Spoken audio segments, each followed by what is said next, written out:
Well, ladies, we are back again.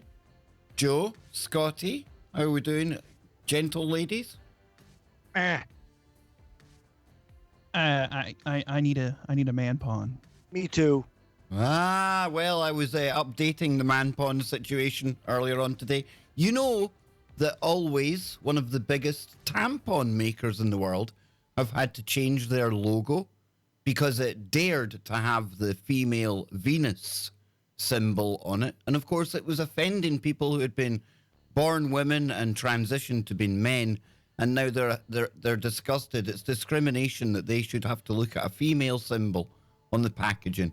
So yes, it's an ongoing crisis in the sanitary world.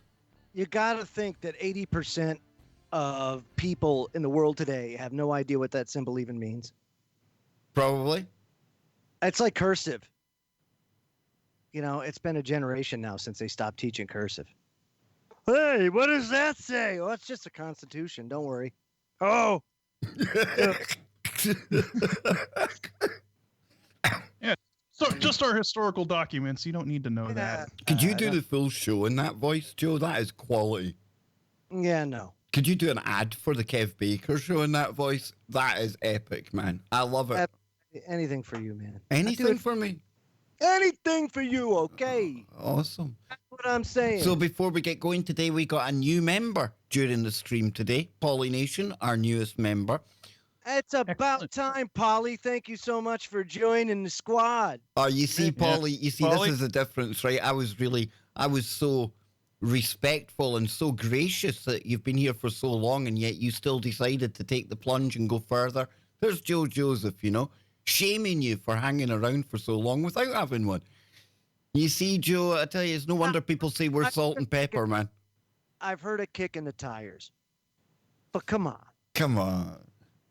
So, folks, hit that thumbs up. Make sure you're on the live chat, and we need 3 more members. Come on, I think we can do it before the end of today's show. I'm seeing a lot of people grayed out in the chat room. I think we can do it. 3 new members, that's all we need. Before I forget, I need to get a Brian on this new screen of ours. He's in, he's there, he's rocking, he's rolling, he's ready to go. Brian is in the building. And we've got this one here as well. All we've got to do now is fix the size of the chat over here, and we're looking great, gents. Looking great. And a funny way to start the show today, boys. Funny way. Because earlier on, we had our very, very VIP stream. Very cozy indeed. I think we got to about 20 people at most. And we were kind of going through a few of the sillier things online. And we came across a bunch of geniuses who were doing something called the Fire Extinguisher Challenge. Now, I know, probably you're wondering just what absurdity did they get up to with a fire extinguisher. Well, we came across this gentleman here. I'm going to see if we can find his fire extinguisher challenge, but we found other challenges that this person's been up to, and none of them clever, let me tell you. In fact, this guy is, what do you think, Joe? There are some people that are meant for greatness. Only some. Okay, so let's look at some of the big hitters. I'll name one because he's my favorite of all time in this genre. L.A. Beast. Oh, L.A. Beast is a legend. No one has, in my humble opinion, what that guy has as far as talent. But not only that, he's got charisma. He's got the shtick. He's got it all, right? So he thrives in it. He's successful at it. You know, in the gaming genre, you got Markiplier, right? Oh, that guy's a legend as well. He's got the voice. He's got the charisma. He's got it all. You know what I mean? So he thrives. This dude, and then who you lit his have balls on fire, is an asshole and shouldn't be doing this. You know where this guy honestly needs to get a job. It shows that there is some justice in the world, because I'm sure by now, Joe, he has given up. His last video was a few years ago. So yeah. I just don't think his shtick was what people were looking for. But I tell you what though. It doesn't stop it from being just slightly funny for all of the wrong reasons. Let me give a real life example, okay? Because I have one here, right? I know that I just don't have what it takes to make this a career. I know this, right? So I work during the day and do what I got to do, and then I do this to basically help Kev and help him do and achieve his goal, because I identify and know that SOB is most certainly able to do it for a living and has the charisma, has the everything that it takes to be able to do it. But I even have the traffic code. Most importantly, it's the accent. And so I have no accent, at least not a good one. And I understand. It's reality. Now, this guy needs to get a grip. That's all it is. Now, if he sounded like a leprechaun, perhaps then he would probably thrive, but he doesn't.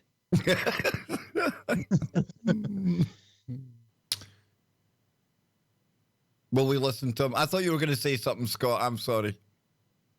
No, I was just telling Joe, you don't want to inflate Kev's ego too much. No. It wasn't intended. I just wanted to highlight that, just so, there's a real life example. This guy doesn't get it. This guy doesn't get it. Guys, it's One Blazing Eagle 1 here today. Today I'm on the Aimless Element channel, a new collab channel where anyone can join, and we're looking for new genres. Links are down below, and you're going to be watching me set my nuts on fire. Are you... Even that's not the way to go about it. Especially since he's got the nervous twitch going on and the eyeball and thing. He's got, watch the gloves. The gloves are those of a serial killer, dude. Sick and tired of soft people on challenge channels. Time to man up. Ha! Wait. What's that? What is that? Join me back when it's going to be the Great Balls Fire. Woohoo!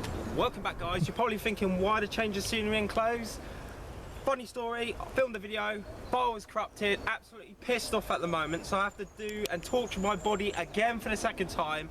Sorry, H-Man, I'll upload this on One Blazing Eagle 1 because I'm torturing myself. Yeah, exactly, Scott. Yeah. So, I mean, this absolute genius, he took the time, he went through with it, he lit his nuts on fire, and then, oops, file was corrupted. Yeah. He didn't get it on video.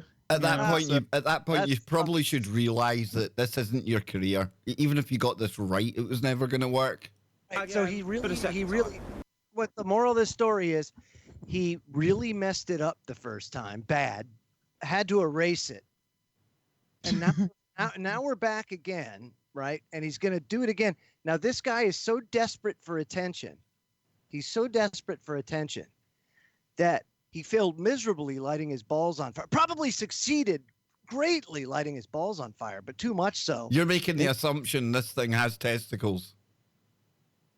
Ended up making, well, it doesn't matter. Even if he's got an axe wound, it's still the same shit. It probably still hurts if you light it on fire. That's all I'm saying, right? God, axe wound. Me thinks there's no sexual organ that takes well to be burnt. That's what I'm saying. Yeah. So he burned his ass once. Oh, made an ass of himself. Oh, I have to do it better this time. So okay. At least there is forensic evidence that he actually did do it that first time. You can see said deodorant on the zip, see? It's ridiculous. So, without further ado, you all want the flame nuts. Ready? Well, I think it's only best watched. Best watched in slow-mo, folks. Indeed. 3, 2, 1.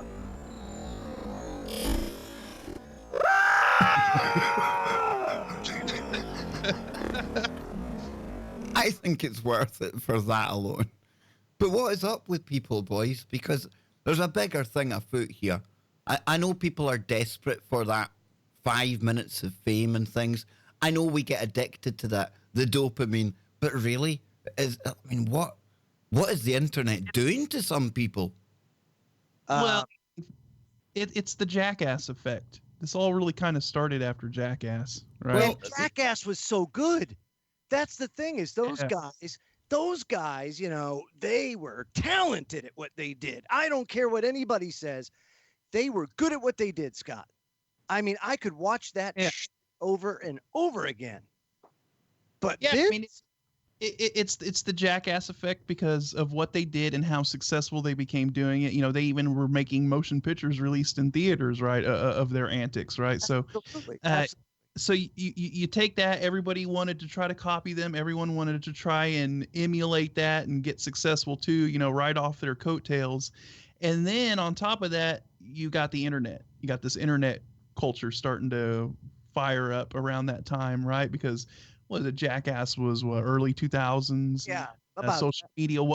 Social media really wasn't a thing then, but the internet was starting to kind of pick up. And then by the mid 2000s, late 2000s, you know, the social media had started to kind of take hold. YouTube was really starting to become the platform for people to, you know, post videos and do things. So I think you just kind of had that whole Jackass effect rolled into people wanting some internet fame, you know, getting some clicks, and this is where you're at now. We got people doing these ridiculous challenges because, hey, you know, maybe they think maybe they'll become the next hot thing. Maybe their video is going to go viral and that everybody's going to come and subscribe to their channel. Scott, the only hot thing that dude got is a hot scrotum.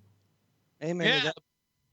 But you know, and the thing is you're right. Not there's only a very kind of select few that are actually cut out to do this, right? That the stick actually works, and you have a whole bunch of people trying to do it, and they just don't have it. They don't have the chops really, and this is where you see people, you know, they end up hurting themselves. It's like you say, Scott. Now you think about it, you know, you can't just like train yourself to be good at that kind of content. It's either something you've got. You're right. Exactly. You have it or you don't. There's always same thing. Yeah. There's always one in school, Joe, isn't there? There's always one guy, one kid that can make people laugh, whatever. Music, right? You have to have time. If you don't have time, forget it. Like if you're a drummer and you can't keep time in your head naturally, then you can freaking forget it. You're going to be the worst drummer in the world, as hard as you try. And believe me, when I learned the drums, I never took a single lesson. It just was something that came natural to me. But I did give lessons. And I'll tell you this, that there were people that came to me and practiced as hard as anybody could. But I warned them when they started that if you can't keep that cadence, that time in your head, that internal metronome, if you don't have it, stop now, because you're not going to get it. It's just you don't. It's not in you to do it. You know? You either have it or you don't. And like in my case too, right? Like I'm self-taught with web design and graphic design and all of that, and that's just something that clicked with me naturally, you know. And then some people, is like, for me, dude, that I would rather watch paint dry. You know what I mean? It's just something that I don't gravitate to. Like so it's the same with this. You know, some people are just kind of naturally born to have that personality that clicks with people, that makes them blow up, you know, and have kind of an internet following, and they have that likability to where people want to actually go and see content. Yeah. You know, it's like with Markiplier. I hate gaming, but I watch his stuff because it's hilarious as hell, and it just has just a natural magnetism to it. It draws you in and it keeps you watching, and then you want to watch more and see what else is going on. That's that appeal that some people, as much as they think. And so what happens, Scott, is they know that that's the void, right? That's where they have the problem, and they try to overcompensate with crazy or with extreme, thinking that that's going to be okay, and it's not. It just looks like a jerk doing stupid things to themselves, and it just never ends up being what they want it to be. Yeah, and it's the same with PewDiePie, right? I mean, he's the number one most subbed person on YouTube, right? Yeah, yeah. And he did gaming, and the thing is that some of these people also just kind of come in with their content. It's the right content at the right time. It fills a void that really isn't there. PewDiePie is a perfect example of it. Nobody was really doing these kind of game playthroughs and acting funny and giving like just being ridiculous and doing this whole kind of over the top comedy shtick on top of it. And he just tapped into kind of a niche thing that just didn't exist at the time. And had a natural ability to do it. Yeah. I mean, just very, very good at what he did. And it translated. It translated to subscriptions and to, now he's doing it and doing well. And who knew? Here's another basically an industry, if you will, however small, that sprung up out of YouTube and monetization. And it's really it's to me, I think it's a success story if you ask me. And say what you will too, Scott, about that PewDiePie, he sold out, and because of that, they boosted him. Baloney. He had to get to that point first to be able to, do business the way he did. But that whole sellout thing's just jealousy, Scott. Yeah, and really, I mean, if you think about it, he didn't sell out because look at all of the flack he caught from YouTube. Absolutely. He lost his YouTube Red series that he was going to make because he felt the wrath of the PC police and all of that stuff from YouTube, and it became this big thing because while he was the number one guy on YouTube, they were like, they didn't like what he was saying. He wasn't pushing the narrative and all of that. So it's very interesting to see. And look, I mean, we can also see examples of this, what we're talking about within our realm, right? Within alternative media or what we do or any of this, you have a bunch of people that are trying to chase the coattails of the trailblazers and people out there that kind of had this natural ability to gather people, and get people following them. Or even look, here's another example that I noticed. Okay. Look at Dutch Sense, the content that Dutch Sense puts out, right? His earthquake forecasts and everything. I mean, he's the guy for that. He's the guy you go to. But I've noticed this little trend of all these little channels popping up all of a sudden thinking that they're going to report earthquakes, that they're going to try and emulate the whole Dutch Sense thing, you know what I mean? And but they don't have it. They don't have what Dutch Sense has.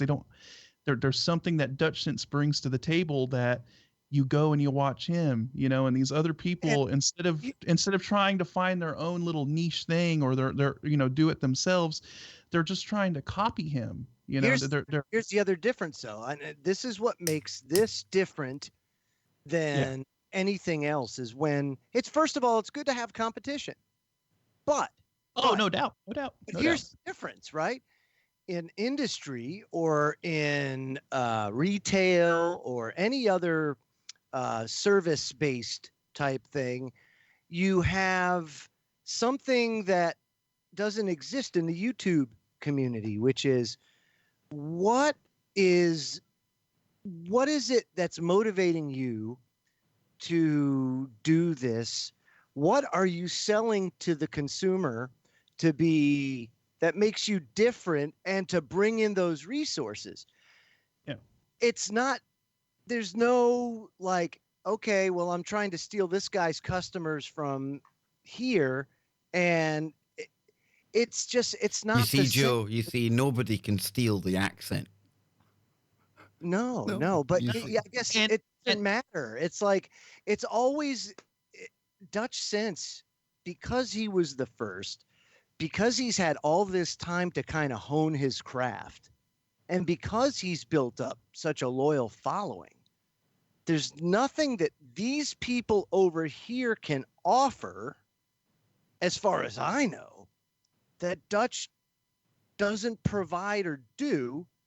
Therefore, they're just spinning their wheels. Yep. You know what I mean? Yeah, Basically. yeah, exactly. It's And not I mean, and take what we're doing right here with this stream. In our case, I think it's unique. I don't see anybody else doing what we're doing. no. You know, kind of mixing comedy and you know, Music and taking the laugh out of things, while also kind of addressing, you know, some of the more serious stuff out there and some of the crazy social, you know, things going on in society and all of that stuff. So, you know, we kind of have our own little unique thing going on here that I don't really see many people emulating. So, no.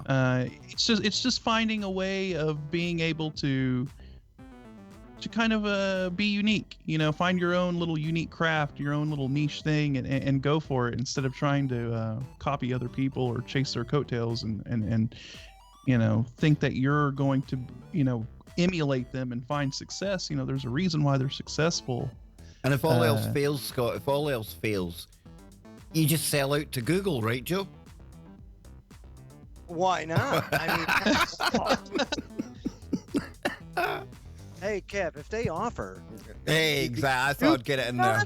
I mean, come on. I thought I'd get it in there. I've seen you laughing halfway through Scott talking. I thought, I know Joe's thinking it.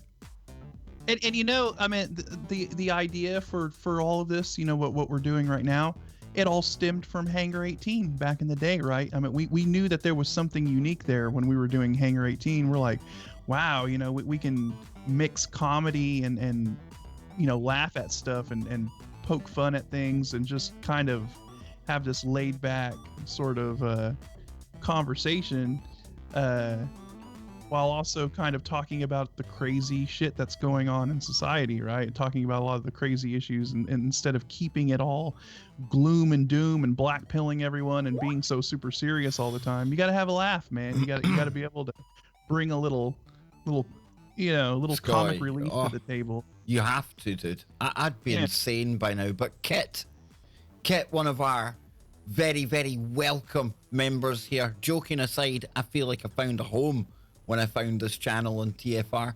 Finally, like-minded folks. Again, thank you all. Well, we thank you equally, because I honestly think it's like we've become a space where, like you say, like-minded people. I don't do gravity, but we gravitate towards this channel. Some point on your journey, you come across TFR, Scott, don't you? And it might not even be KBS, it might not be Freaky Friday, it might not be us, but there's going to be something there, and the people there, I don't know, it's just different. Yeah, I mean, there's something there for everyone. You know, no Other doubt. networks, other networks will have their kind of flavor of audience. They'll have their group of like-minded core people. You know, it's all different people are coming together with their like-minded people in different ways. Yeah, I think that's how it works. Yeah, and I think that's kind of the unique thing about TFR is that, you know, look, I don't even agree with a lot of the hosts on TFR. Holy shit, no. No, but that's kind of what makes it unique. Most of them make me they make me want to bash my head in with a claw hammer. Yeah, you know, but that's what's unique about it is that Geo and them set up a network to where, I mean, they allow many different points of views and many different sort of, you know, and you might not agree with it or anything, but hey, you know, at least, you know, they're providing a platform and not shutting anybody out. So I mean, you got to give them kudos for that, I guess. And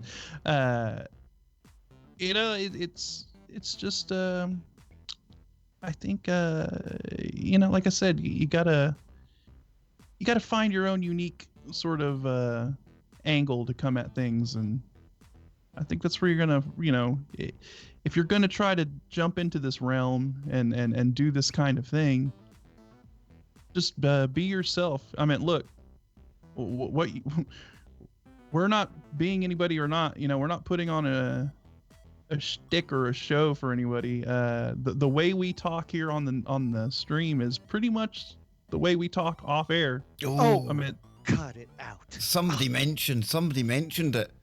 What? Oh, Hangar 18. Oh, it got mentioned in the chat room. Whoa, there it is, the show. It's funny, you look around, you can't find it. No, it's gone. It's like a Mandela effect, dude. yeah, it's been It's been purged, guys. You know, and I don't know, man. Maybe it's good or it's bad. I think it's probably a good thing. When I do have one of the last few episodes saved on my Google Drive. Uh-oh. Kev, the cone is The cone committed Harry Carey. Oh my. Yeah. causing trouble. See, Very nice. there we Nice. go. There we go. Now I'm happy. Right? Okay. So where are we going then? Where are we going, boys? Oh, I know where we're going. Talking of cones, that's our stick. We haven't stolen this whole traffic cone meme off anyone. Okay. And I thought I bet you thought we couldn't take this any further. Well, a big shout out to my friend Susie down in Wales for continuing to provide me and the guys here with a plethora of cone conspiracies.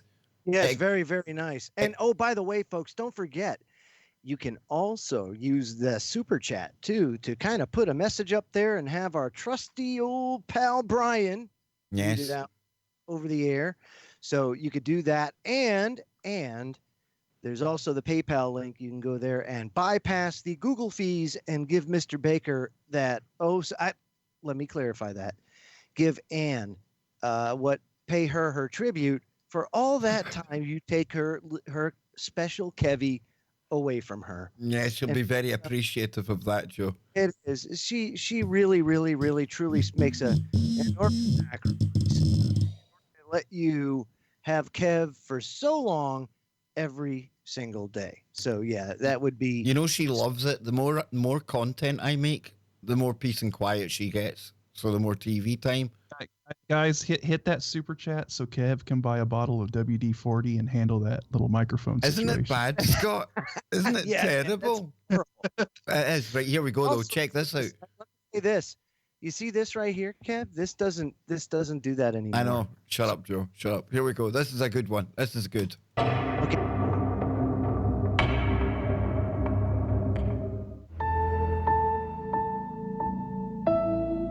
My strange addiction.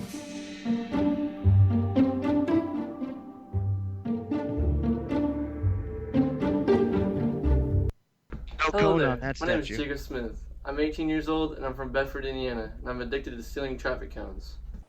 Yeah. Yeah.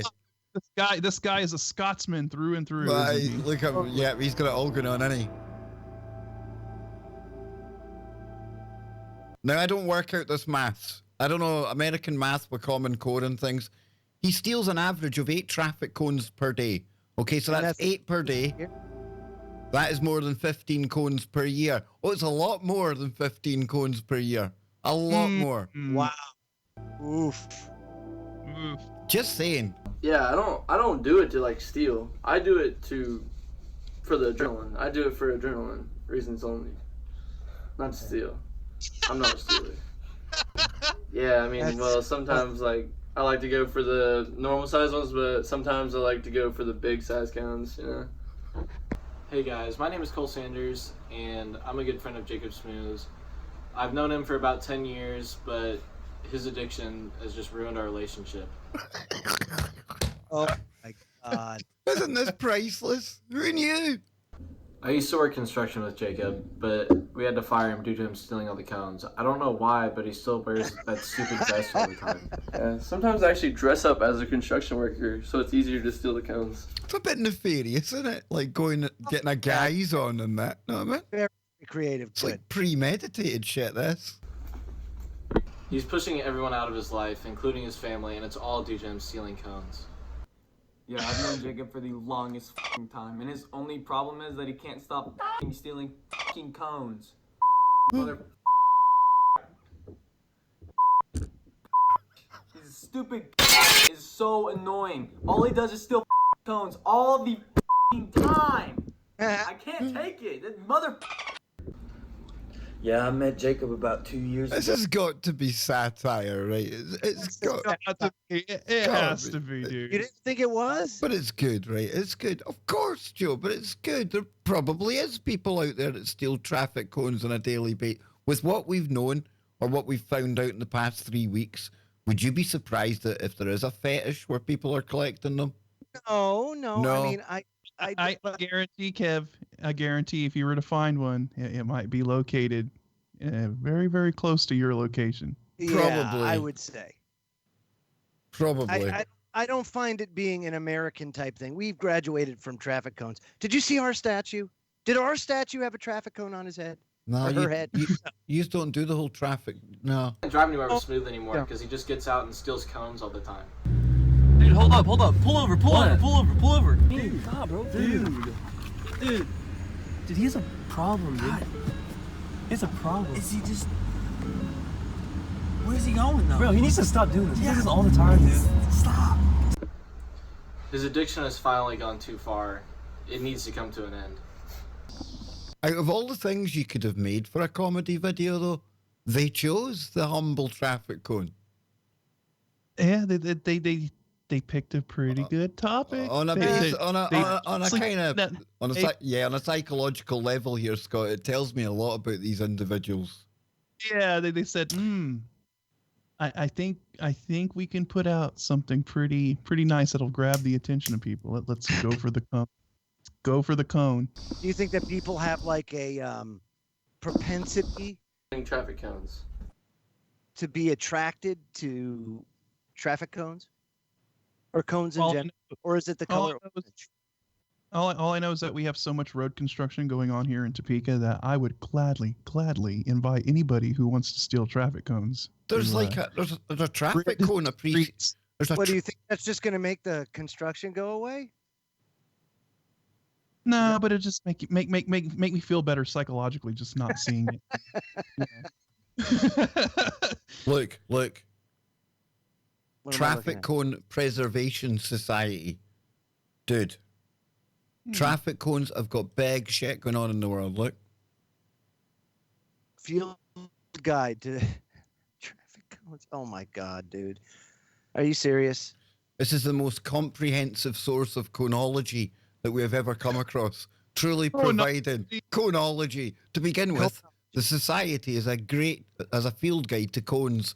This guide, which has pictures, of course, lists not only the common names for each cone, but the scientific Latin names as well. Names like orange cone, conus traficus, blue cone, conus smurficus, and leopard's blackfoot, conus lepricus.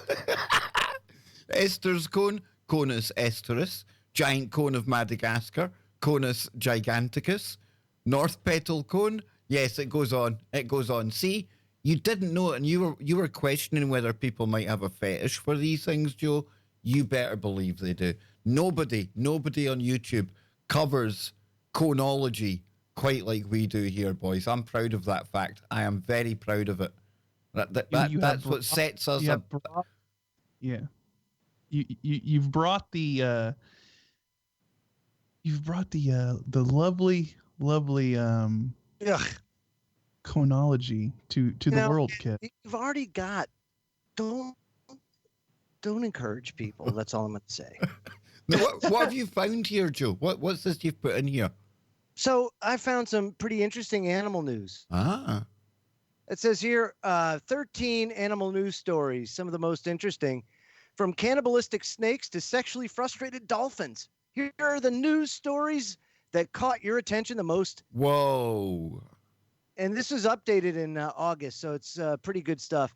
This year has seen its share of depressing news, so much so that it's become difficult to even pay attention to the news at the risk of exposing yourself to yet another devastating headline. In an effort to alleviate the not-so-fun headlines that have dominated the past year, here are some incredible animal news headlines unrelated to the chaos that showed a whole new side of 2018.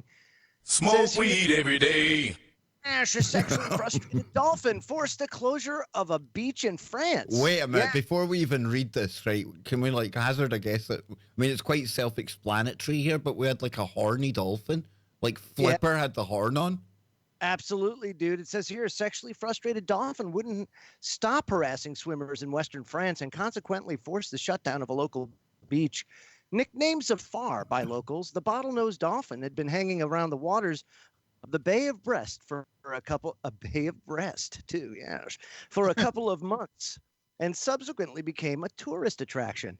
Zafar was known to playfully swim alongside people in the area and to even let them hold on to his dorsal fin. But Zafar's behavior turned much more intimate, and in many cases, dangerous over time. He began aggressively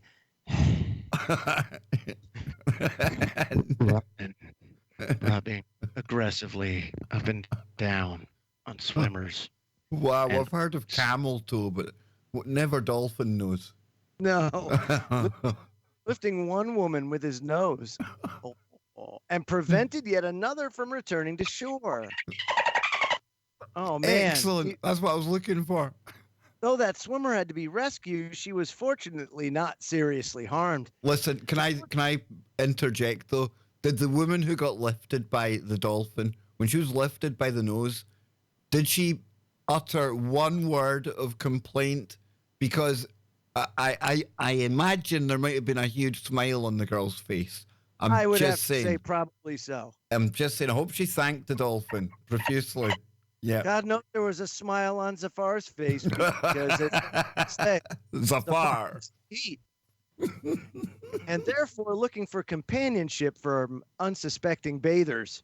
Now, although no swimmers had been seriously hurt by Zafar thus far, authorities worried that he could if his behavior were to worsen. This prompted one French mayor to shut down the beaches in the town. Mayor Roger Lars, the mayor of La Denvenec, issued a law that banned getting within 50 meters of Zafar when in the water, as well as swimming or diving when Zafar's presence is confirmed. That's sad. They had to put a restraining order on Zafar. Not really. Yeah. Not really. They put a restraining order on pesky, perverted humans who actually wanted to get close and intimate with Zafar. Yeah, it says here an excited dolphin can be dangerous to humans in some cases. For instance, back in 2012, Cayman Island-based scuba diver Michael Mays was able to capture an aroused dolphin that he nicknamed Stinky the Loner Dolphin. Stinky didn't want to hump him. He wanted to fight him. He attempting to push both him and a fellow scuba diver to the ground with randy intentions. So while Zafar's promiscuous behavior is not unprecedented, he could use a lesson in consent. In the meantime, the story of Zafar has certainly topped the best in animal news. Then, of course, we have lions kill and eat suspected poacher, leaving only his head. Whoa, now there is some kind of justice there, is there not? Looks like Hey, it. hey, you buy the ticket, you take the ride, you play stupid games, you win stupid prizes. Do you think the poacher's head is like mounted on a tree with a pride line underneath it, just chilling out? We got him. I think Simba got revenge here. It says here, animal poachers are hunters who illegally poison, catch, and kill animals so they can sell the animals or its parts on the black market. In an incident that took place at a private games park in South Africa, it was the other way around. The man believed to be a poacher was mauled to death by a pride of lions he was hunting. It happened in the province of Limpopo, the northeastern South Africa, over the weekend of February 10th. The pack of lions attacked and killed the suspected poacher near Kruger National Park at the Hoedspruit private game park. Little of the man's remains were left as the animals ate the body after killing him. Only his head was left behind. Mochi no Goepe. Hey. And A local Gope. police spokesman said authorities initially thought the dead man was a park employee and a tractor driver who had gone missing. However, that man has since been found alive. Thank goodness. I was identity- starting to think we had a serial killing kind of like lying on the loose here, man. Man, talk about, hey. Yeah. Wasn't I there a have to movie imagine- based on that? There was a movie based on that. It was like a true story of this lion that kept it kept killing villagers in Africa somewhere, and they couldn't find this lion. I mean, they were trying to find it because this thing was like on a murder spree, and it was coming in and just like snatching people and taking them. I don't know. Maybe some of you guys in the chat might remember this or know about this incident, but like this lion was literally terrifying everybody. I mean, it was just randomly just taking people, man, and it had like this massive thirst for human flesh, and yeah, they made a movie about it and everything. Wow. Ghost in the Darkness. Yeah, I think that's the name of the movie, Ghost in the Darkness. What or Heart of Darkness, something like that. But yeah, it was pretty wild. So yeah, no joke. Lions are no joke, man. No, the identity of the eaten man is still being determined in an ongoing investigation. A hunting rifle loaded was found nearby, leading authorities to believe he was in fact a poacher. Additionally, poaching in the area has been on the rise in recent years due to an increase in rhino poaching, which, by the way, is, of course, illegal. And then, of course, we now have the python and cobra. Oh, dang, dude. Look at that, dude. Talk about an epic. Yeah, I remember seeing this. This is crazy. This is like some straight up nature death battle shit. I mean, big time. Two bloodlusty snakes made animal news headlines with their lethal duel this past year. King cobras and reticulated pythons are scary enough on their own, but what happens when they engage in an epic battle to the death? A photo that surfaced on Facebook this year shows just what happens when the two serpents find themselves in a rare meeting. The photo, posted on the Facebook page Reptile Hunter, shows the results of a lethal battle thought to have taken place in Southeast Asia. The two reptiles shared habitat. The cobra is seen stretched out on the ground, evidently strangled to death by its opponent, the python. Tightly curled around the cobra, the python seemed to have been equally as unlucky, apparently having been bitten by its hooded foe.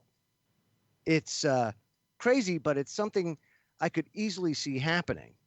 It's a dangerous world out there to eat other big snakes and things that could kill you. You see, I said to that snake, you know, if you're going looking for revenge, you best dig 2 graves.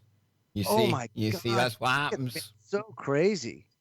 Nature is wild at times. Well, obviously wild, but it's barbaric, isn't it?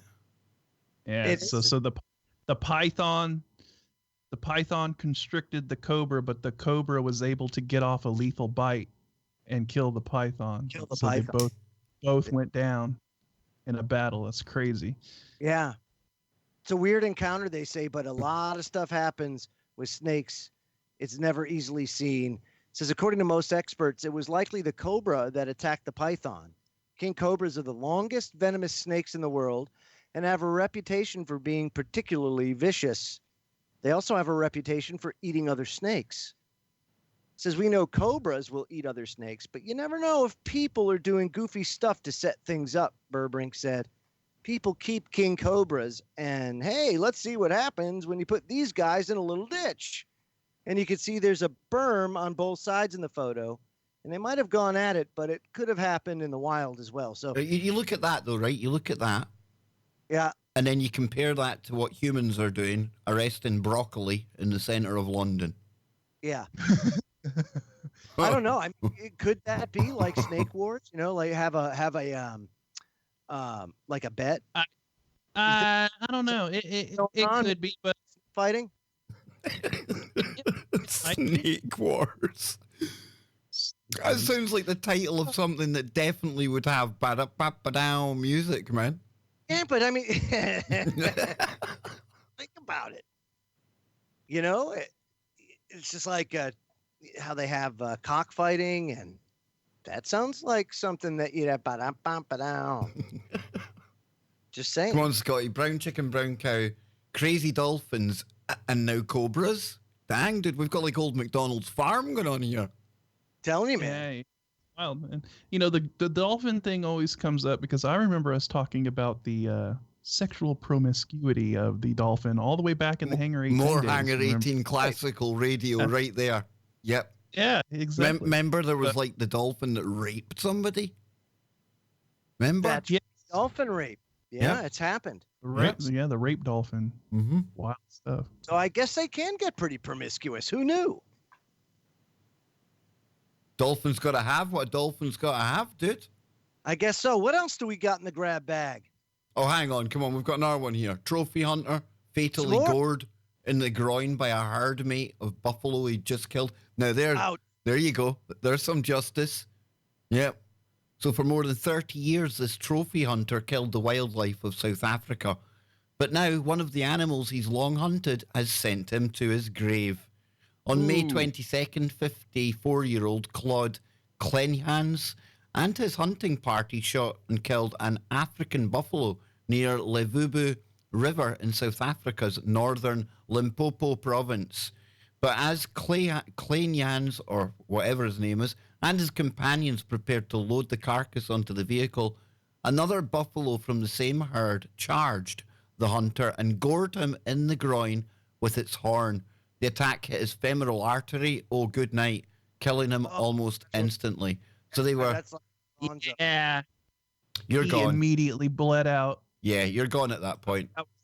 That was night time. Pride of Lions eat group of poachers alive in South Africa. Look at that thing, man. Look at that. That is a bad boy. That's the cat to come back as, eh? Dang, dude. Dang. That's what your domesticated house cat is descended from. Yep. I love it.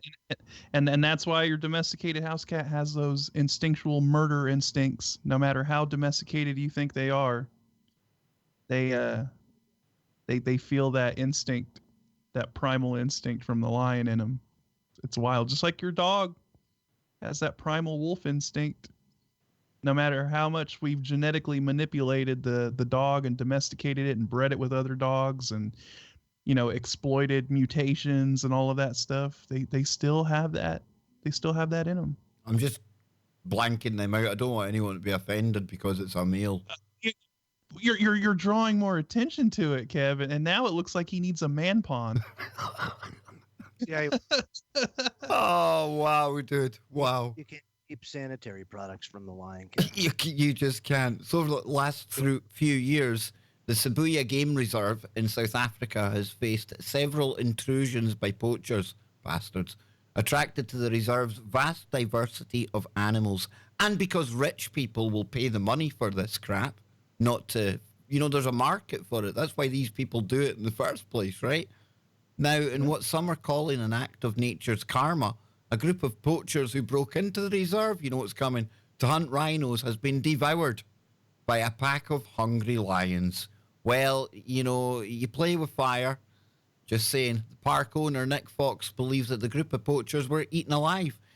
He suggests to me that there was only like shoes and hats left, doesn't it? Oh. Yeah. I think when you saw the random body parts scattered amongst the African savannah, they're probably like, yeah, I think we know what happened here. So these worms, unfrozen, after more than 30,000 years, are now the longest living animals on Earth. Wow. Cryogenically frozen then. Wow. You know that scientists will be looking at this experiment to see exactly how the process of thawing them out and life was like maintained. You know it, because that's the big key to the whole cryogenic thing, right? They can't do that yet. It is. They're going to probably look at their cell structure and how it was able to survive being frozen without damaging the cells. Because isn't that the main issue with cryogenics right now, is that when you get frozen, there's cell damage, on the cellular level. All the water in your body expands and it damages everything. And so you're signing up for something that they've never done, Scott. You're signing up on a promise, right? Talk about faith, eh? Damn. Yeah, they're like, oh, well, we'll unfreeze you when we figure it out. But right now, we just don't know. So it says here, can you imagine being woken from a 42,000 year nap? I can't even imagine a 42-minute nap. Well, that's exactly how one recently reanimated worm in Russia, go Russia, is feeling right now. A new report published by the Doklady Biological Sciences revealed that two prehistoric roundworms, one 42,000 years old and another 32,000-year-old, were miraculously brought back to life in petri dishes. Now, during the study, a team of Russian scientists from 4 different institutions worked together with researchers from Princeton University's Department of Geosciences. Yeah, so much hostility between Russia and America at the moment that they're all chilling out in labs together to analyze 300 prehistoric worms. And of those 300, just 2 were shown to contain viable nematodes. So we have obtained the first data demonstrating the capability of multicellular organisms for long-term crybiosis in permafrost deposits of the Arctic. That's huge news.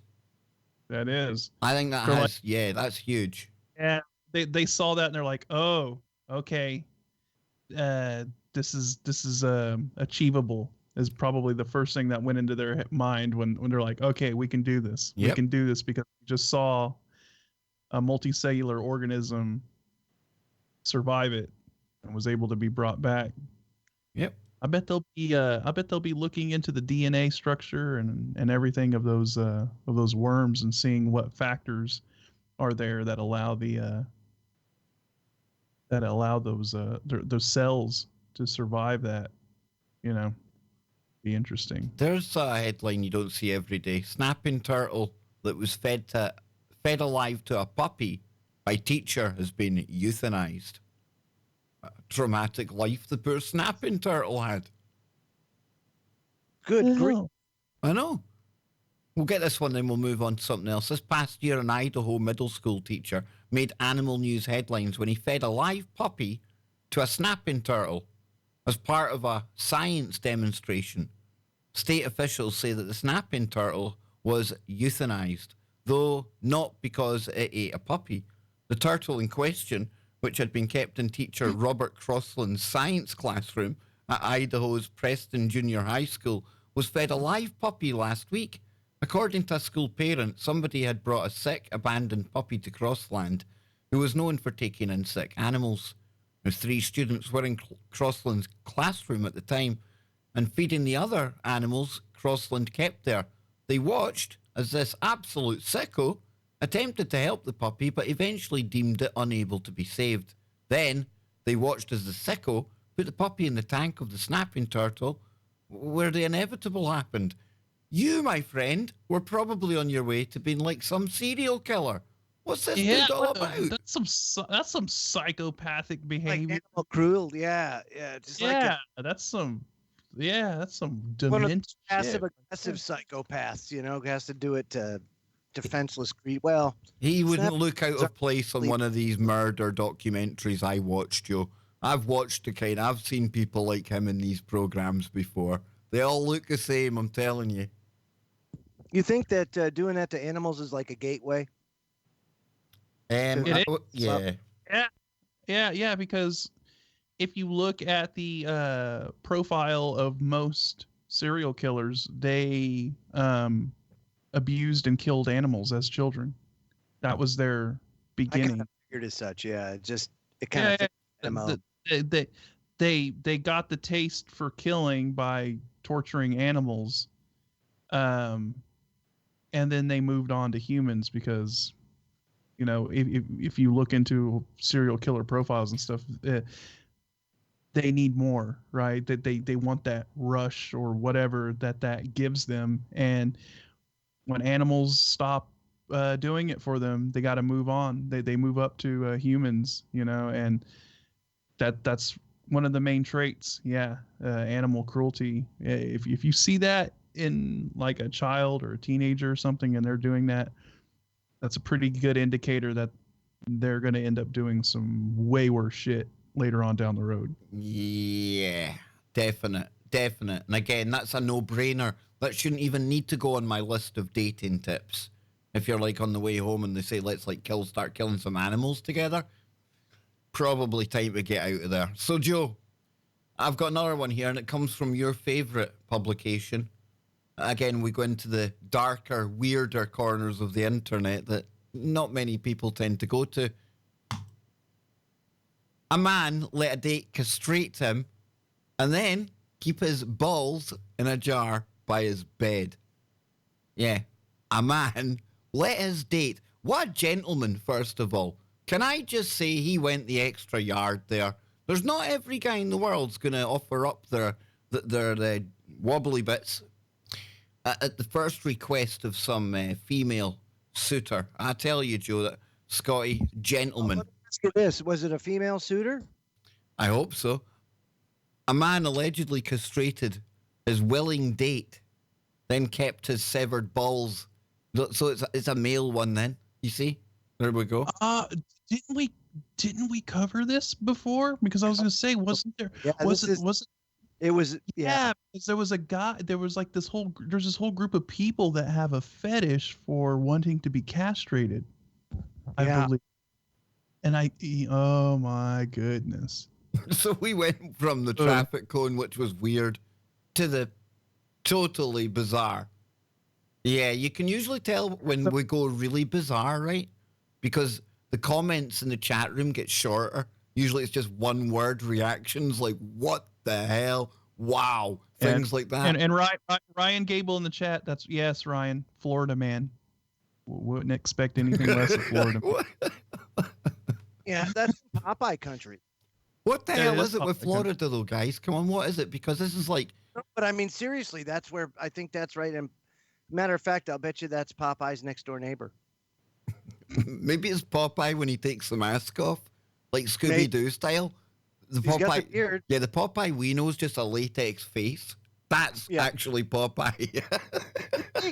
It could be, dude. You never know. It's Gary Van Roozik met the other man on Eunuch.com. Oh, come on. Yes. You can't. That's what it says on the tin, eh? Yeah, that I believe that's the website where all the all you nasty SOBs in the chat room that are even thinking about typing that in your browser. Shame. Shame. Brilliant, Joe. Brilliant. A website for people with a fetish for castration? How the hell do you know that? What leads you to that point?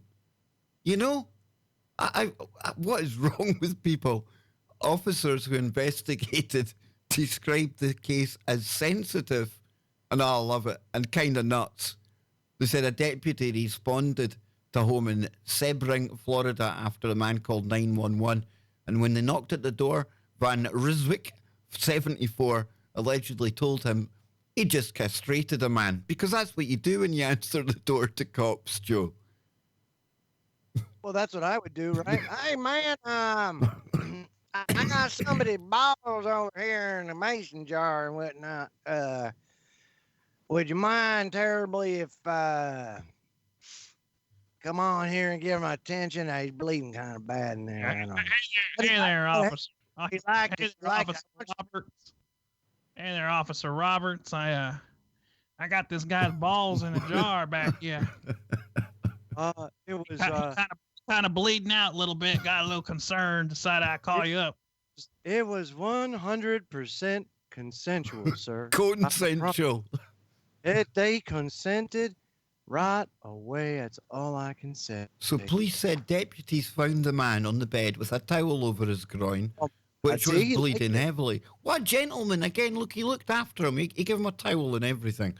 Nearby, there was a pink container which held not one but two body parts that had been recently been much closer to the victim. The victim was taken to hospital and was later flown to a regional medical centre. He is listed in a stable condition. Look at that. Look at that. At what point would you let him anywhere near your ball bag to begin with, let alone? I mean, like, okay, so you knock on the door. This guy opens the door, right? Do you go in? Really? You go in? Oh, my God. Just lay back and relax. I'm a trained professional. Yeah, right. I saw this on the Learning Channel, boy. I know how to do this. I know I get manscaping ads a lot in my videos. There's a lot of manscaping stuff, Dr. Squatch and things like that. I don't know how we got that, but if you ever see a manscaping ad with this character or anyone that looks like him offering to manscape you, probably not a good idea. Definitely not a good idea. No, it says, hey, again, though, listen, the guy's not too bad because the room was set up like a surgical centre with medical equipment and painkillers. There was also a camera set up to record the procedure. You sick. Not that they weren't sick already, but who would want to watch that back? Oh, look at that. Look, what? Get ready for this. But this is where I slice through the scrotum. Oh, look at that. 1, 2. I'm sure the videos eventually found their way onto eunuch.com. I'm just saying. Oh, I'm sure there's no doubt about it. I'm sure they did. But still, you know, it's just... Somebody out there right now is thinking, I've got the video. I wonder if I should tell them. No, don't. Don't tell us. Don't tell us you went there. Imagine. According to BuzzFeed News, the man had tried to castrate the victim a week earlier, but the man had become aroused and, had a happy fun time as he tried to sanitize his wobbly bits. Please. Wow. Yeah, Jim and the twins got a little bit excited the week before. My God, yeah, I'm gonna get my nuts cut off. Yeah, baby. Woo! One last hurrah. How do you get excited? Scroll back up to the picture of that guy. How do you get excited looking that man in the face as he's sanitizing? It's you? when he's putting the surgical mask on that got him. Yeah, he's like flicking on the gloves.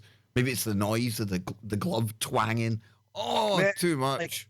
Like getting the gloves all soaped up. Maybe he did the ASMR style. ASMR? Now I'm just getting ready to cut you.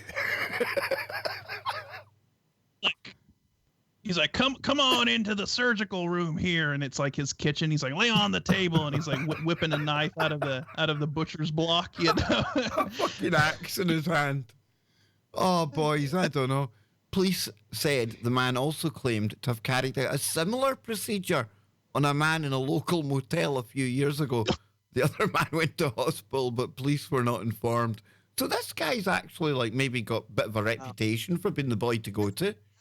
So he's kind of like a MASH unit too. He's mobile. He's on the move. He can. What the hell, boys? Just what the hell? Yeah, well, I just can't believe that that there's a eunuch.com. Oh, there's something for everybody out there, Joe. You know it. I had no idea that it because think about it. You can only do it once, right? After that, it's game over. Unless you just dip your toe in the first time and get one out. Yeah, but still, you can only do it once. Well, you could do it twice then and go and get the other one out, couldn't you? I know. If you get lefty gone, but you keep righty, do you think go for round two? Do you think there's some kind of etiquette as well, though? Like, because I mean, we learned there that the guy refused to do it the week before because the guy got too excited. So is that like a rule? Is that like a no-no? I'm not going to take the balls off you like 24 hours in between, like making a mess of yourself. Did at that point, was that the point that it went too far for like the ball barber? Oh, you're disgusting. It's one thing wanting your ball. Here, buddy, I have no idea. It's one thing wanting your knackers off, but you go and do that in my house. Get out. Disgusting. I guess that's what I'm saying. It's a finite thing, right? It's only, say you do that, then it's twice. Big deal. You're only getting 2 times max. And it doesn't matter how many times you go. You're still never going to have a period, so you're not going to need a man pond. No, you're not going to need a man pond. Never. But then what do you do? Guess you read a book. I suppose that's one thing you could do. I guess. I don't know. You could have read a book when you had them as well, though. Yeah, I'm sure. Probably a better idea. You just read a book instead of going to see the barber of ball bags. It's very barbarous. It's stories like this where sometimes I think, we need to take some of them lions and just kind of cut them loose. Yeah. In a couple of areas. Smoke weed every day. Exactly. So what else we got before we go, boys? We've got about 20 minutes left. I've got some stuff here, but... Oh, well, I was going to say I've got something a little more serious to kind of talk about. Okay, I'll get my serious head on now. Well, if it's... yeah. No, we just have like a tornado outbreak that's going to be happening tonight, so... Oh, that's right. You were saying Oklahoma City. Yeah, for those of you down in Oklahoma, you need to be paying attention to the weather tonight because this tornado outbreak looks like it's going to happen in the middle of the night tonight. So those are the most dangerous. You're in the Oklahoma City area and down into southeastern Oklahoma. Yeah, gonna have to. I might actually jump on a live stream later on Facebook if it starts getting a little too crazy. It's that kind of situation. So dang, dude, it must be bad if you're planning that.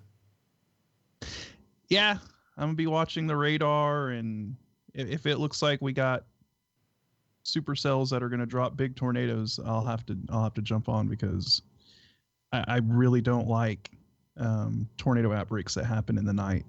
That's where you get the most deaths, because people are asleep. And I mean, can you imagine being asleep and then all of a sudden a tornado slamming into your house? Hitting.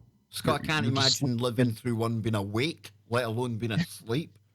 Yeah, and the wind dynamics today, the shear is really, really bad. So that is indicating violent tornadoes, as opposed to just, well, I mean, any tornado is pretty violent, but talking like big, strong, kind of like F4, F5 kind of tornadoes that could be happening. So we'll have to see how it all plays out. So pay attention, people. If you're down there in Oklahoma, Arkansas, northern areas of Texas, like north of the Dallas I think area. Lee Veltman's near you. I think Lee's near you, near Oklahoma way. Lee's up in Tulsa. I don't think it's is that a different way? Yeah, it's up in northeastern Oklahoma. I just remember him saying that you were quite close at one point. But yeah, I hope you've got like anchors on that fancy wheelchair of yours, Scott. I know it's got Wi-Fi, but I just want to make sure you've got like some kind of anchors to keep you there while you're live streaming the apocalypse. Yeah, I think Lee's going to get more of the same kind of weather that we're expected to get tonight, and we're going to get storms too. And actually, they're even saying, maybe there's a slight chance of a tornado or something up in my area, but I don't think it's going to play out like that up here. Scott, you live within a stone's throw of a vortex that is arguably one of the gates to hell. It doesn't surprise me that you get bad weather from time to time. It just doesn't, though. We get it. We get it a little bit. And, people are like, what? A tornado outbreak in October? This is actually our time for our second severe weather season. A lot of people just think, tornado season happens during the spring. Well, Scott, there's somebody in the chat, a member, SimCoder. You just described where I live. Had no clue. Thanks. So, see, you're already helping people. Yeah. Just pay attention to any warnings coming out tonight, because any warnings that come out, you should probably take pretty seriously, because the dynamics in the atmosphere are pretty wild. So we've got one of these wild Texans in there, Scott. Dead. He says, we just shake our fists at tornadoes in Texas. Yeah, we do too. And Tornado Alley, we're like, bring it.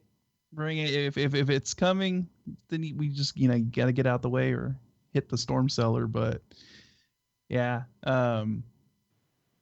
usually in fall we get about 1 or 2 severe weather outbreaks before the winter kicks in. So we have our main storm tornado season in the spring, and usually there's about, on average, I would say 4 or 5 pretty big outbreak days that occur during the spring. But in fall, you can get about 1 or 2 big outbreak days as well. So it's that time. It's that time where the cold air that's starting to come in, for winter, that's starting to head in. It's clashing with all the warm air. I think we're gonna be in for a pretty bad winter. From what I've seen, some of the weather action, Piers Corbin, Farmer's Almanac, historical kind of stuff, they say this could be a bit of a harsh one. I don't know. It seems to be getting kind of cold out there, I must admit. But again, we are into autumn now, so I'm not saying it's anything new, but I don't know. I think you guys in Europe are going to have a really harsh winter this year. That's what they're predicting. I think the polar vortex. Yep. The polar vortex. I think it's going to shift over Europe this year, as opposed to we do North that America. To the polar vortex going. Bring it on.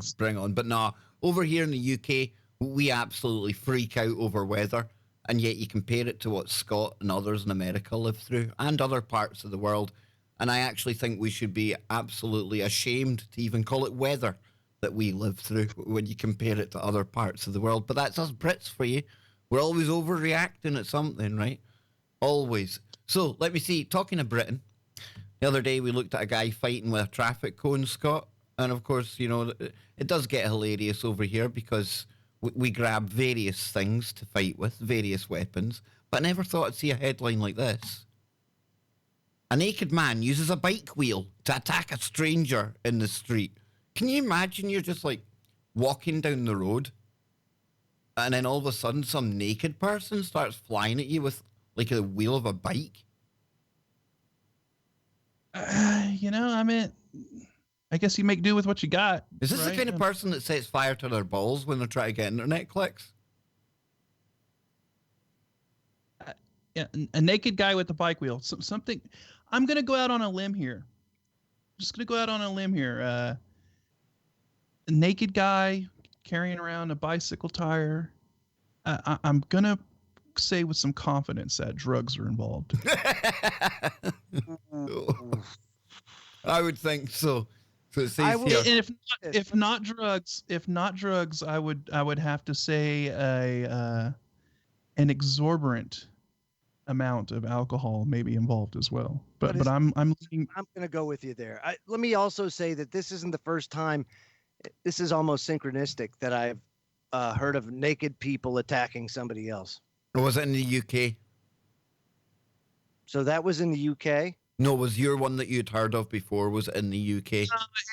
It happens a lot here in the US as well. I always think of the guy that started eating the other dude on the bridge when he was on the bath salts. Remember that one? Man, it's crazy. Like ate his face off. Yeah. No, actually, let me see if I can find it. Well, while you find that, let's get the bare bones of this. It says a man has been jailed for a year after he was filmed fighting in the street wearing nothing but his socks, so not fully naked.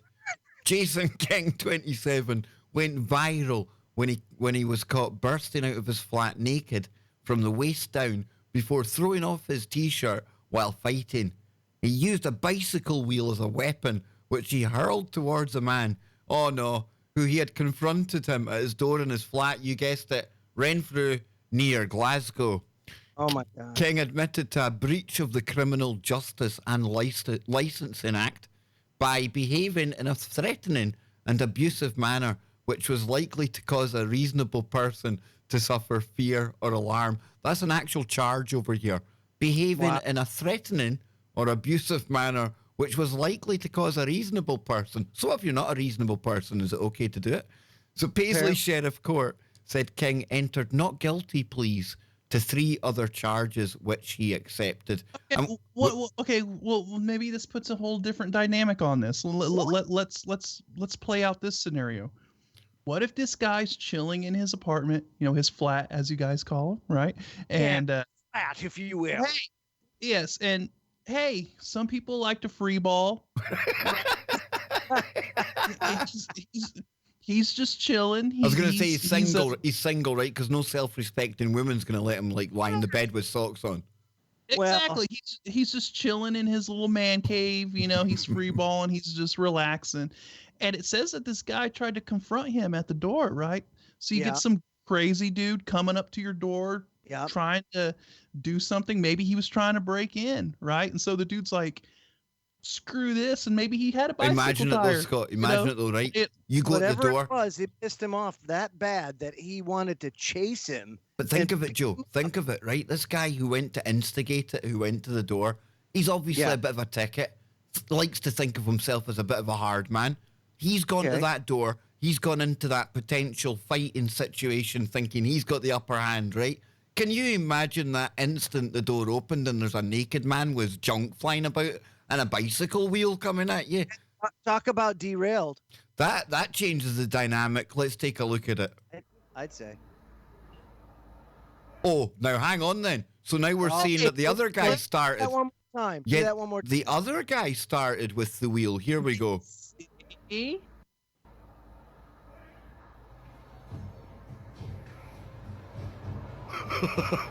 Oh, wow. So the naked guy doesn't have...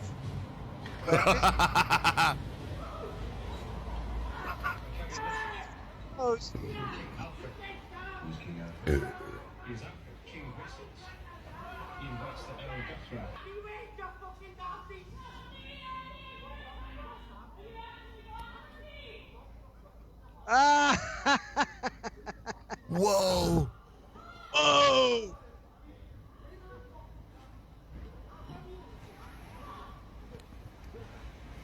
Yeah. That'll get you a year in the jail when you start slapping women about and naked. Why is the other guy not facing charges? He's the one that instigated it with the bike wheel, it looks because like, right? in Scotland he was deemed a reasonable person and he was caused fear or alarm by the naked man. Doesn't matter if you started the fight, Scott. Don't worry about that. Don't let facts get in the way of it. Yeah, definitely. They'll find a reason why and just take care of this guy. So what's this guy we've got here, Joe? Okay, so anyway, over in the U.S., see, this is a little bit different. But this is more along the lines of what happens over here. And coincidentally, Kev, it's happening in Florida again. Yeah. Good old Florida. Fort Lauderdale, which isn't too far away from Popeye. Again. Oh, it's just it's one of those ones. It's not actually going to give us a story. No. So it says a Florida man was arrested after cops accused him of beating to death a peeping Tom who saw him having sex with his girlfriend through a window. Victor Vickery's arrest Thursday for manslaughter concluded a lengthy investigation by Fort Lauderdale police into the 2018 death of 57-year-old Assad Akar, according to reports. In the arrest affidavit, Sergeant Stephen Novak quoted Vickery as saying that he was in bed with his girlfriend in her house and they were getting intimate when they heard a scratching on the window and possibly somebody pulling on it. Vickery said the same thing happened on a previous occasion when he was there.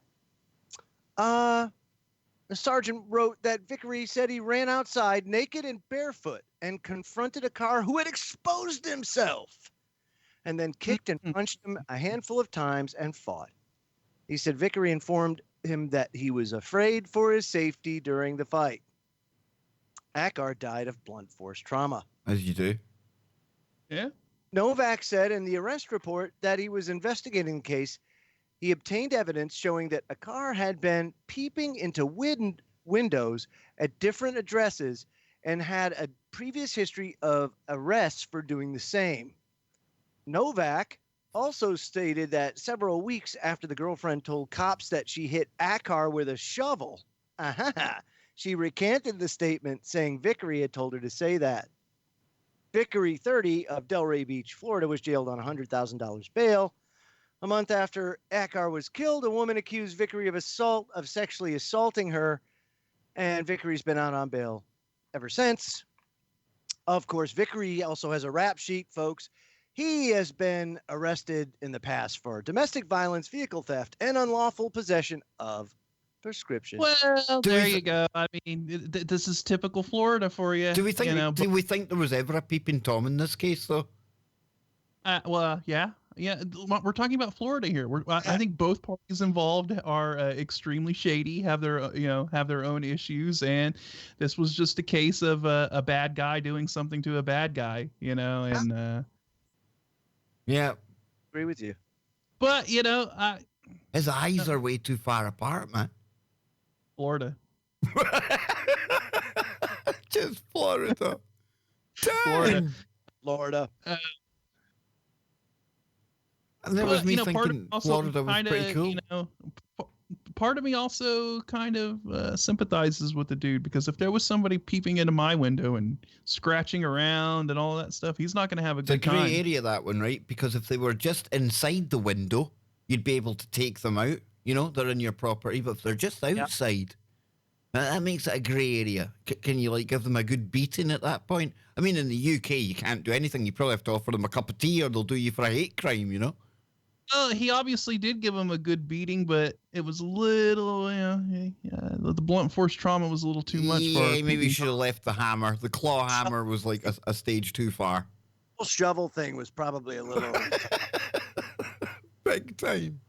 Yes, indeedy. What have I got here? Fact that they do it in their birthday suits, it's a trend. It just is. Oh, we've got one last one before we go. You brought this one up, Joe.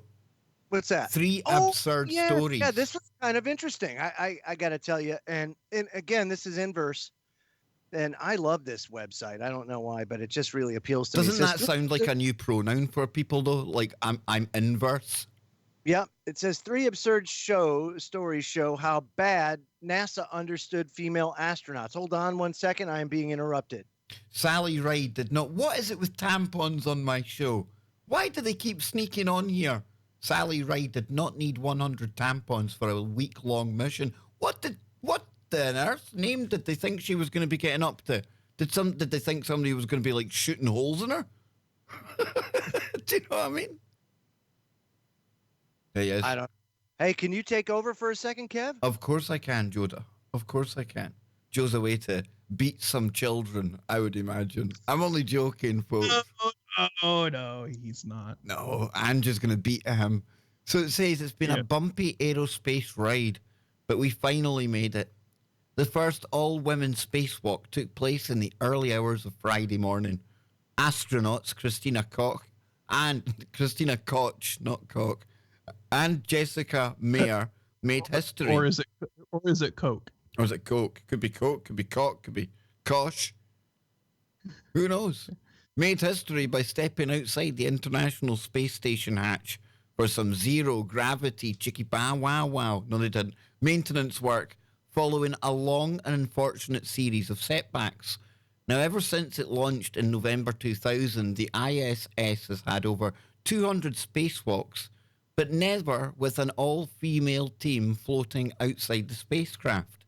Therefore, this achievement may seem long overdue. Girl power.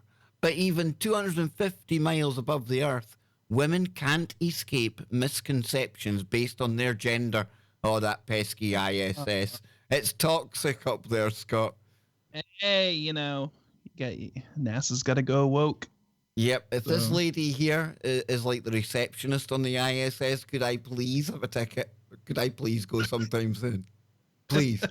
Throughout history, female astronauts have suffered from some pretty ridiculous, eye-rolling incidents in their male-dominated field.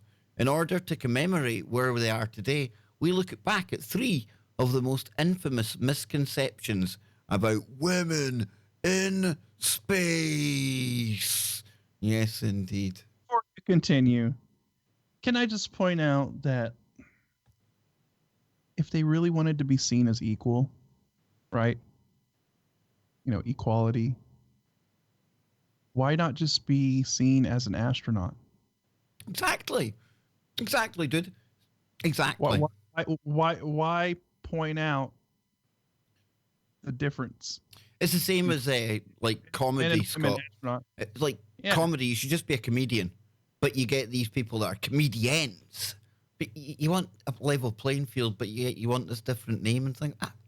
It gets confusing when you've got logic in there. So, space secretaries. In the 1960s, William Randolph Lovelace II, who specialized in aerospace medicine, led the first study of effects on space travel on women.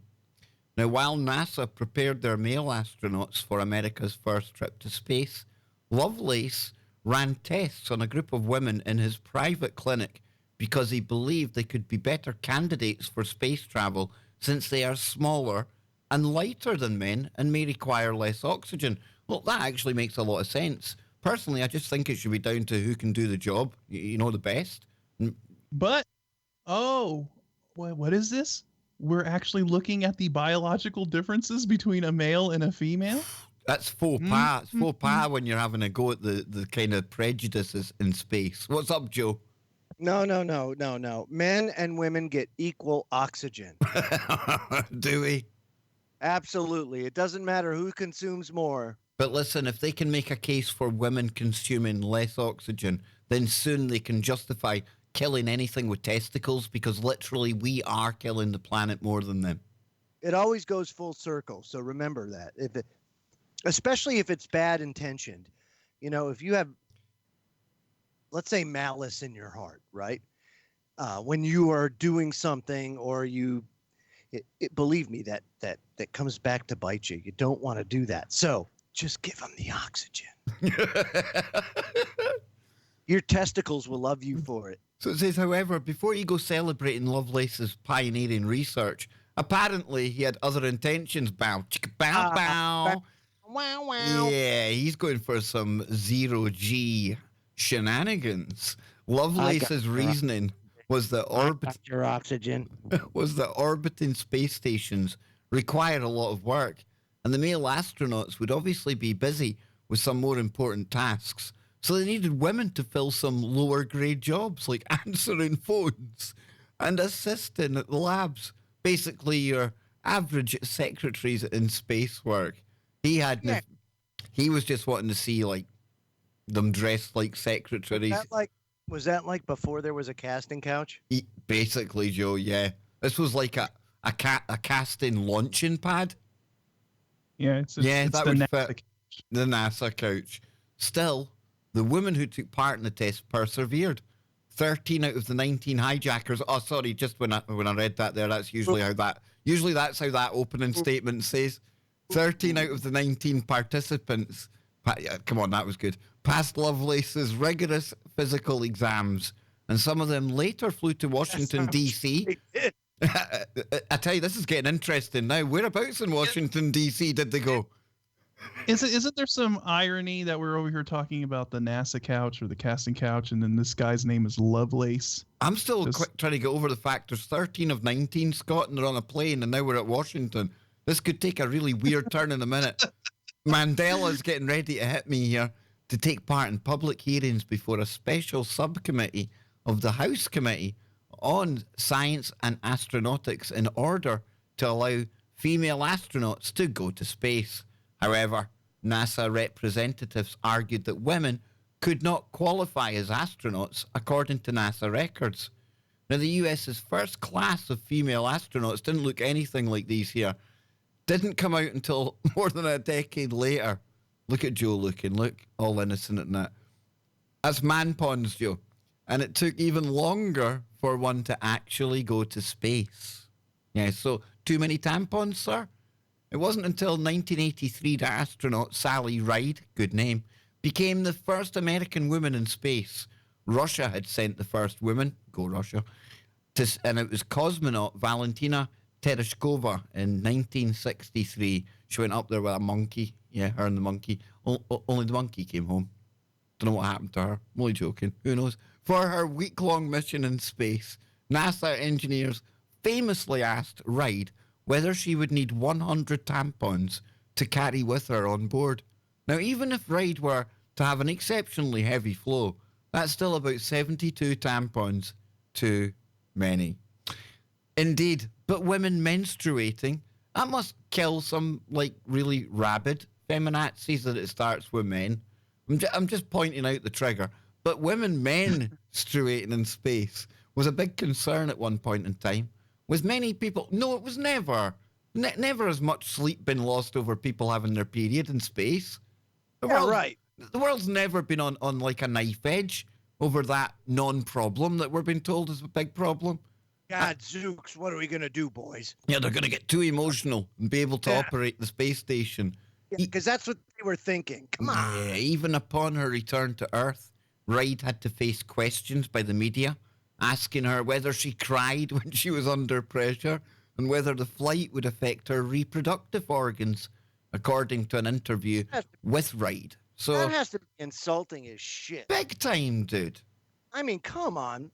Male toxicity aside, that has to be some insulting shit. Like, who the hell do you condescending? think you are? Yeah, exactly, man.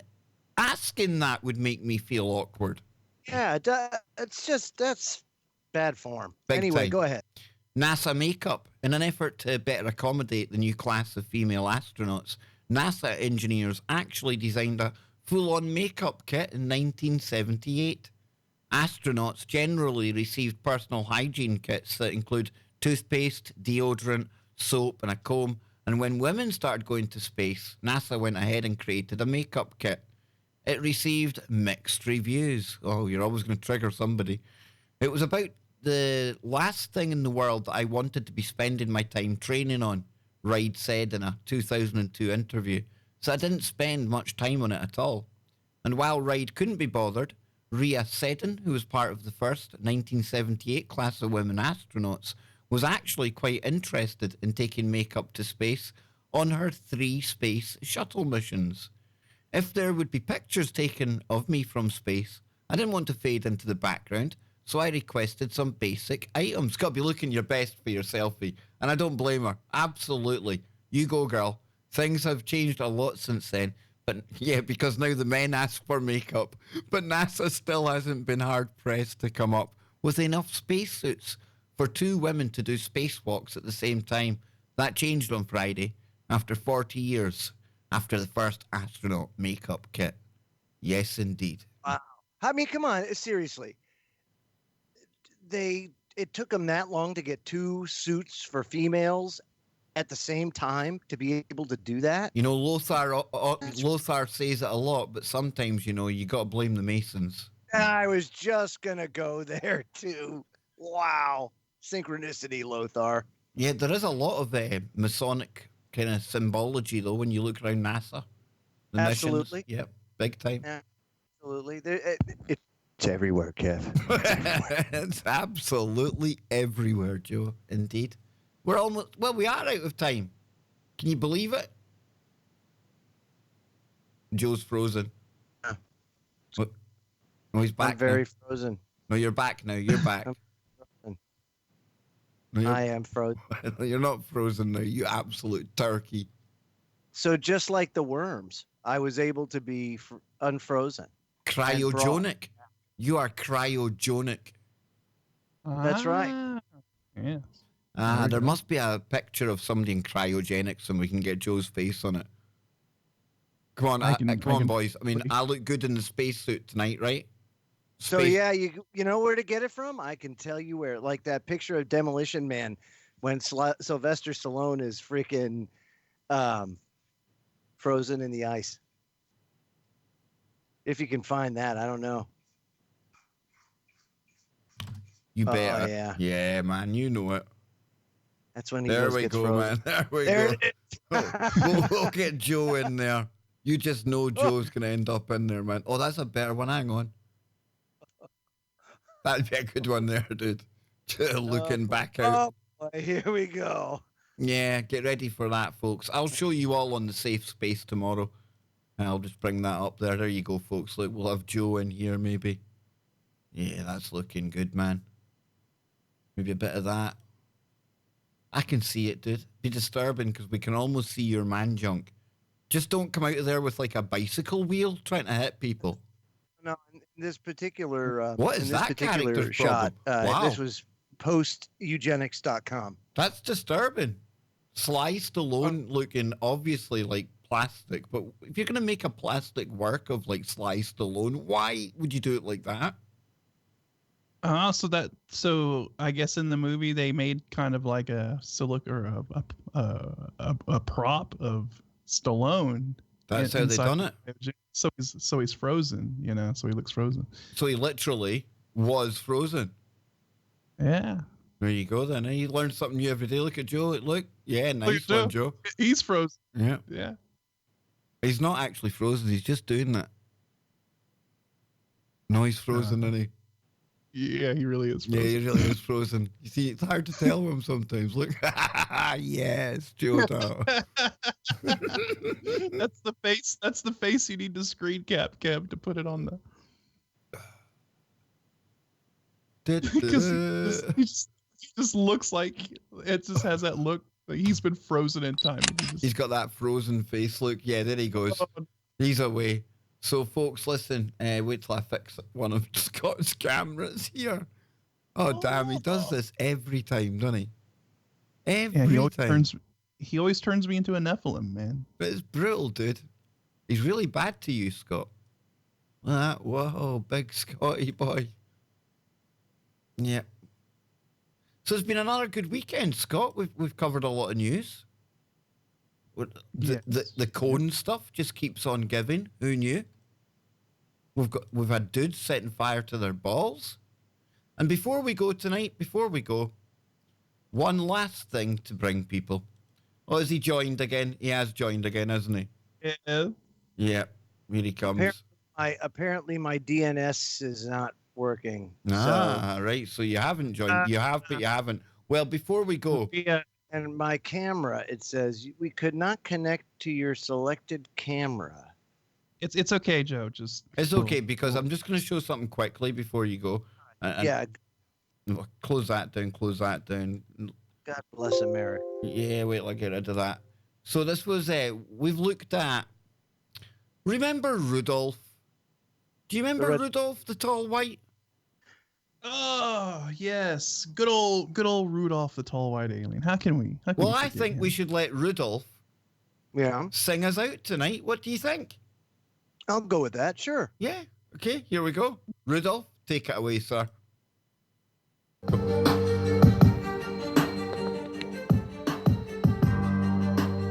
Burning flesh for oil and cash. Your country needs more oil for blood.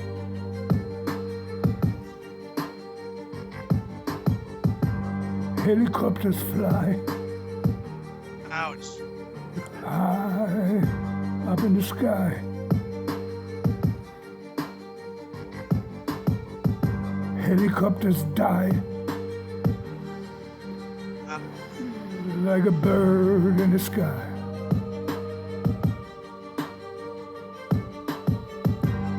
Soldiers hiding in the basement, Is this Whistles? watching this in amazement. It's Rudolph, dude. Remember Rudolph, him that turns on the machine when he's channeling? The bird of steel and flesh.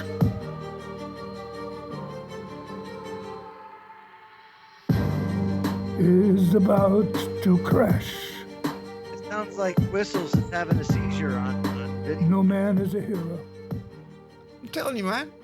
It's the tall white, dude. All heroes will cry. You knew. Who knew? Yeah, Rudolph. So, yeah. Hey, Rudolph's new mixtape is fucking fire, yo. I'm telling you, dude. It's good stuff. That's a fire mixtape. And Hey, can I tell you something? Honest to God, honestly, he looks just like Whistles with like big glasses on. Oh, Whistle's got a brother. He does, doesn't he? He does look a bit whistly, doesn't he? It's like Whistle. That's why I'm saying it's like, dude, it's Whistles. Oh, maybe that's why Whistles can't do the show, Scott. That's what I'm saying. He's been. oh, this is Whistle's double. This is his alter ego, I think. Yes. Seizures my ass. He's dropping tracks, dude. He's starting his new identity. He's got his avatar. Oh, And shout out to Rudolph for wearing two pairs. Rudolph for wearing two pairs of glasses at the same time. Talk about multitasking. But he's from the multiverse, dude. Multitasking is no problem with the big man. No, I get you, man. Be awake and kill the master.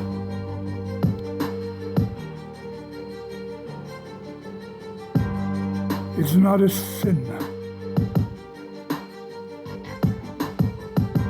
Once he's gone,